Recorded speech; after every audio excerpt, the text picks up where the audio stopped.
Di sebuah kampung kecil yang damai, tinggallah seorang anak laki-laki bernama Raffi. Ramadan tahun ini terasa berbeda bagi Raffi. Dia ingin sekali melakukan sesuatu yang istimewa. Suatu sore, setelah membantu ibu menyiapkan kolak pisang untuk berbuka, Raffi melihat celengan ayam kecil di atas meja belajarnya. Celengan itu berisi uang hasil menabung selama berbulan-bulan. Awalnya, uang itu ingin ia pakai untuk membeli mobil-mobilan baru. Namun, ketika Raffi pergi ke masjid untuk salat asyar, ia melihat seorang kakek penjual kerupuk duduk sendirian di teras masjid. Wajah kakek itu terlihat lelah. Raffi mendengar dari teman-temannya bahwa dagangan kakek itu sering tidak habis. Hati Raffi terasa hangat sekaligus sedih. Ia teringat cerita Ustaz di sekolah tentang keutamaan sedekah di bulan Ramadan. Kata Ustaz, sedekah di bulan suci akan dilipat gandakan pahalanya dan membawa keberkahan. Sepulang dari masjid, Raffi membuka celengannya. Ia menghitung uangnya perlahan. Kalau aku beri sebagian saja bagaimana, ya?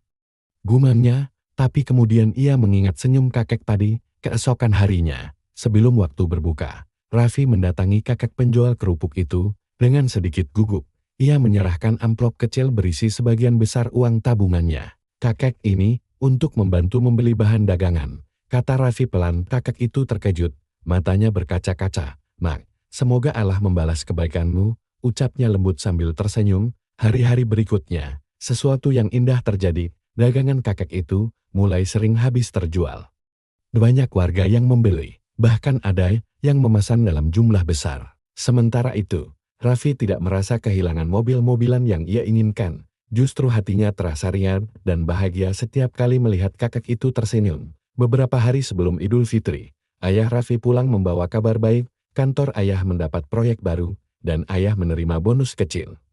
Alhamdulillah, rezeki Ramadan, kata ayah sambil tersenyum. Tanpa diduga, ayah juga membawakan sebuah kotak kecil untuk Raffi. Ketika dibuka, ternyata itu mobil-mobilan yang dulu sangat ia inginkan. Raffi terdiam sejenak. Ia sadar, kebahagiaan terbesar bukanlah saat menerima hadiah, tetapi saat bisa memberi. Sejak saat itu, Raffi mengerti bahwa keajaiban sedekah bukan hanya tentang balasan yang datang, tetapi tentang hati yang menjadi lebih bersih, lebih lapang, dan lebih bahagia. Dan di bulan Ramadan itu, Raffi belajar satu hal penting, berbagi.